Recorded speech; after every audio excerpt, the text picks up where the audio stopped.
The DNA in just one of your cells gets damaged tens of thousands of times per day. Multiply that by your body's 100 trillion or so cells, and you've got a quintillion DNA errors every day. And because DNA provides the blueprint for the proteins your cells need to function, damage causes serious problems, such as cancer. The errors come in different forms. Sometimes nucleotides, DNA's building blocks, get damaged. Other times nucleotides get matched up incorrectly, causing mutations. And nicks in one or both strands can interfere with DNA replication, or even cause sections of DNA to get mixed up. Fortunately, your cells have ways of fixing most of these problems, most of the time. These repair pathways all rely on specialized enzymes. Different ones respond to different types of damage. One common error is base mismatches. Each nucleotide contains a base, and during DNA replication, the enzyme DNA polymerase is supposed to bring in the right partner to pair with every base on each template strand, adenine with thymine and guanine with cytosine. But about once every 100,000 additions, it makes a mistake. The enzyme catches most of these right away and cuts off a few nucleotides and replaces them with the correct ones. And just in case it missed a few, a second set of proteins comes behind it to check. If they find a mismatch, they cut out the incorrect nucleotide and replace it. This is called mismatch repair. Together, these two systems reduce the number of base mismatch errors to about 1 in 1 billion. But DNA can get damaged after replication too. Lots of different molecules can cause chemical changes to nucleotides. Some of these come from environmental exposure, like certain compounds in tobacco smoke. But others are molecules that are found in cells naturally, like hydrogen peroxide.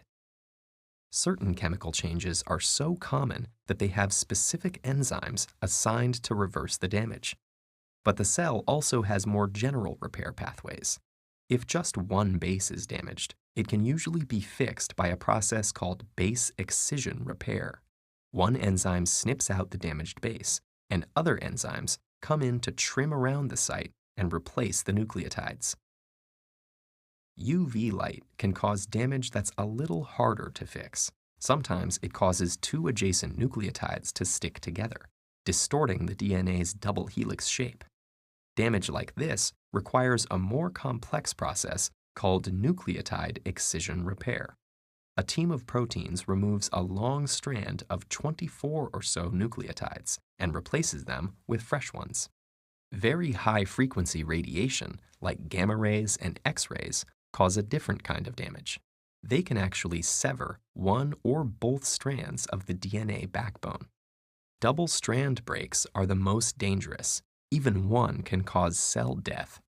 The two most common pathways for repairing double-strand breaks are called homologous recombination and non-homologous end joining.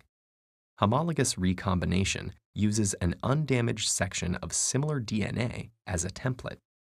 Enzymes interlace the damaged and undamaged strands, get them to exchange sequences of nucleotides, and finally fill in the missing gaps to end up with two complete double-stranded segments.